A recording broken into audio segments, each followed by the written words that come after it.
Hindi lang isda at gulay ang tumaas ang presyo, kundi pati bigas na nagmahal ng 2 piso kada kilo. Hirap daw kasing mag-deliver ang mga supplier dahil sa baha. Pero ang mga otoridad hindi kumbinsido. Itong problema naman sa lalawigan ng Benguet, nabubulok lang ang kanilang mga gulay doon. Nakatutok si Teresa Andrada. Ilang araw nang di nakapamalengke si Pia Vallejo dahil sunod-sunod ang pag-uulan. Ang di niya inasahan, kukulangin pala ang 200 pisong pamalengke niya. Medyo tumaas konti. Kanina, ininspeksyon ng Department of Trade and Industry at Department of Agriculture ang ilang pamilihan sa Pasay at nakita nilang tumaas nga ang presyo ng isdang alat gaya ng galunggong. Hindi makahuli yung mga isda, lalo na yung mga isdang laot, no? Doon sa mga isda na galing na fish ponds, mas steady po yung presyo. Ang gulay gaya ng carrots at broccoli tumaas ng hanggang 20 piso. Pero maging ang basic commodities tulad ng bigas, tumaas din ang presyo. Ang sinandoming at dinorado 2 piso ang itinaas. Kamusta yung bilhin sa mga supplier? Tumaas sila. 20, may 30 pesos, may 50 per kabans. Wala daw silang makuhanan.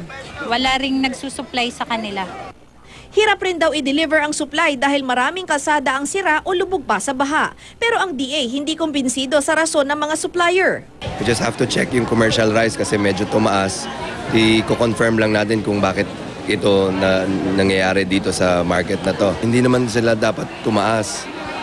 We just have to confirm kung ganito ba talaga ang trend sa buong Metro Manila. Inutusan natin ang ating mga sa DTI, yung regional directors saka mga provincial directors na lumabas po araw-araw yung kanilang mga monitoring teams para po manghuli ng mga nang-aabuso sa presyo, no?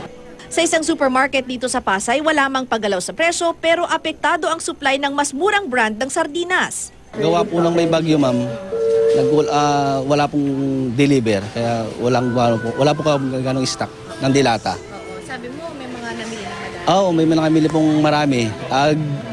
Dinala po sa kanyo sa relief, pinamigay.